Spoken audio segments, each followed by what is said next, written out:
Paisley's origin story started during the pandemic.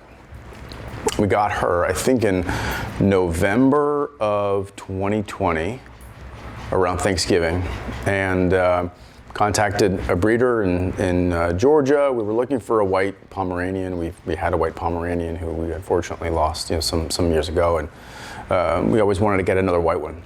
And we saw her picture online, and my wife said, "That's the one." And I was in touch with the breeder. Next thing you know, I'm going to the airport to pick her up, and she has been a little fluff ball of love ever since. Love it. What's your favorite memory of Paisley in those early days? I'm sure there are a lot. I see she's active. What's your favorite memory though? Or your most prominent? Ooh, that's tough. Honestly, she's had a pretty rough go of it. She had, some health issues early on, so she wasn't as we didn't get to, I think, enjoy the puppy phase as much as we would have liked. But she's a great dog. She just wants to be held and loved and lick you, and she was super playful. Look, we got her. I think she was a pound maybe, and she's 3.5 now. So there's only so much you can do with a 1-pound dog. But she loves to be held. She's very trusting, and she will literally fall asleep in my arms. And I would be surprised if she didn't fall asleep here soon. Wonderful, wonderful. So, having the health issues early on, and I'm sure, it took a lot of care. How was that journey for you guys as a family? Dealing with the health issues early on, did it bring you closer? Did it bring you closer to Paisley? What was that experience like? I mean, the dogs are reliant on us for their care. They can't speak.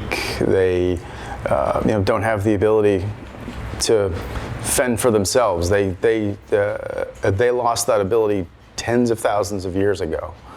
They're caring. It's part of the responsibility of having an animal and making sure that you care for them appropriately. I mean, she has a very weak stomach, so commercially available dog food she doesn't tolerate it. So I make her food for her to make sure that that she's getting the right nutrients. There's a lot of the stuff you buy out there is okay, but we think that dogs deserve the very best that we can give them, and that's why we make their food for them. We give them probiotic. We just ensure that they have everything that they need to be just be themselves, to just be dogs. Yeah, and just a quick note, you're doing a great job of this already, and that's framing your answer so the viewer understands what we're talking about. But for this next series of questions, really hone in on that. So the first question will be, what's Paisley's relationship like with her sister Lily? Paisley and Lily are, right? And then you go into it. So keeping that model will help us have a lot of footage to use and splice together. So tell me a little bit about the relationship between Paisley and Lily. Lily, so the relationship between Paisley and her older sister Lily is interesting, I guess you could say. They typically don't want anything to do with each other. Lily she's 12, and she's a lot more playful than Paisley is, and Paisley is going to be 5, or maybe just turned 5. So, it's interesting Paisley kind of lets her be the big sister. Big sisters, typically boss around little sisters. If we're out on the patio and Paisley won't come in and Lily knows it's time to come in, she'll actually go back out and wrangle her and get her in the house. So most of the time, though, it looks like they want absolutely nothing to do with each other. And, sisters sometimes don't get along, and that's okay. But they seem to have worked it out. I love how they're not barking during the interview. It's perfect. Do you think they know that we're interviewing, or are they just chilling out? No, they're just content. Aside from pissing all over the place in front of strangers. Yeah. She used to do this too. She used to be this way. But no, I mean, she's a nervous Nelly usually, and she's just chilling. Okay, Bubba. I love it. I see you. So what impact have Lily and Paisley had on your family, being the family dogs? What's been the impact? Paisley and Lily have, I think we have 2 kids. And there's a sense of responsibility that is imparted on them, to clean up after them or to make sure they have water or just basic things like that. But again, I think it goes back to we're responsible for them.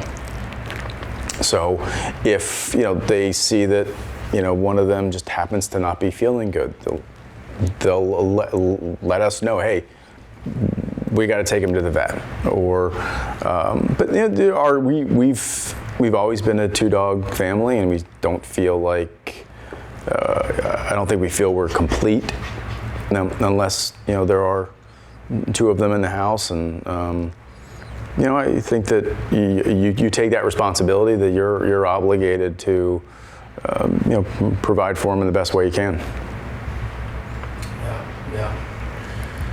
Let's talk a little bit about Lily's eye condition. I think it's relevant to the product.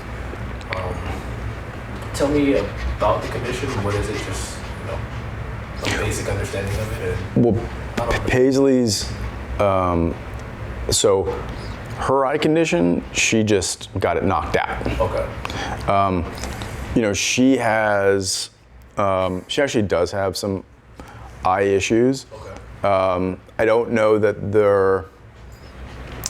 I don't think we can medically tie it to the supplement, because the condition she has is sort of bacterial, and so we don't have any data to show that our supplement helps that particular condition.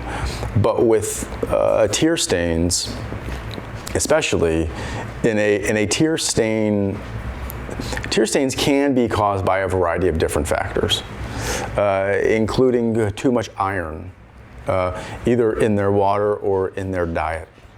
So what our supplement does is, in addition to good for eye health ingredients, it also has iron chelating agents that help to remove excess iron and excrete it from the body, or make sure that it gets exited from the body. So having those iron chelating agents in our product is really important. We wanted it to be different, and not different just to be different, but different, we wanted it to be better. And so we really looked at both eye health and tear staining as how do we improve both of them. Because tear staining, especially for pet parents of white dogs, can be an issue. Has historically been an issue for her. We don't clean her eyes. There are 2 things we do. We give them fresh, clean water, and not from the tap. We give them fresh, clean water and she gets the supplement. And the iron deposits that you typically see, especially, as I said, they're most obvious in white dogs. She really, there's a little there, but it's really minimal. And we don't do anything other than, ensure that they have a fresh, clean, water supply, and that she takes her eye supplement every day. Okay, wonderful. I think it'd be great to wrap with a summarizing idea about supplement use or caring for your pet and using supplements, some sort of resolving, an addiction, so to speak. Supplement use, we've been using supplements as humans for years. Going back to hundreds of years to supplement our diet, because we don't always we very rarely get all the nutrients we need. And dogs are the same way. So while their diets are, they have to have a minimum amount of vitamins and minerals in them in order to be classified as complete and balanced diets. That doesn't necessarily mean that they're getting all of the nutrients that they really need, because each dog is different. Some dogs have different problems, just like humans. Some humans have joint problems. Some humans have blood disorders. Some humans have just a variety of different things. And so there are different things, supplements that would be a good idea for us humans to take. Well, why should an animal be any different? So it starts with feed them the best food you can. Right? That doesn't necessarily mean that you make it yourself. Some do, great. Some don't, that's okay too. Just feed them the best food you can. And with supplementation, just be very attuned to their needs, right? Some dogs need hip and joint. Some dogs, as they age, they need more than hip and joint, because there are other issues like skin and coat. There's some allergy issues. There are some oral care issues that pop up as the dog ages. So just pay really close attention to that. And they will tell you without telling you what they need. And so our philosophy to supplementation is, the first thing is it has to be as effective as... Our philosophy at Synergy. Yeah, okay.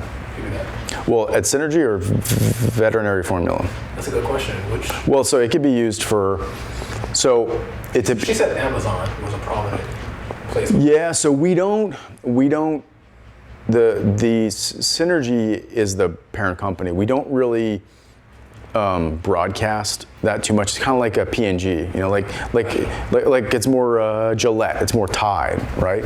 But this might be used for like if you're gonna, because you can cut this up maybe, and use it for different brands that we may come out in supplements with. Okay. So I was just gonna keep it super broad. Perfect. But our philosophy about supplements is, first and foremost, it has to be safe. That's a non-negotiable. Second non-negotiable is that it must be effective. Pet parents trust us. We're a trusted name in the industry. We've been around for a long time. We're trusted to make safe and effective products. And third, it has to be priced where the majority of pet parents can't afford it. That's really important. There's no sense in making a product, especially a supplement, that is geared to make sure that our dogs are living their best life if no one can afford it. So we want to cater, and we will cater, and we'll continue to do it, to ensure that the majority of Americans can afford our products. And if they're safe and they're effective and they're easily accessible, then that's the best we can do. Wrap.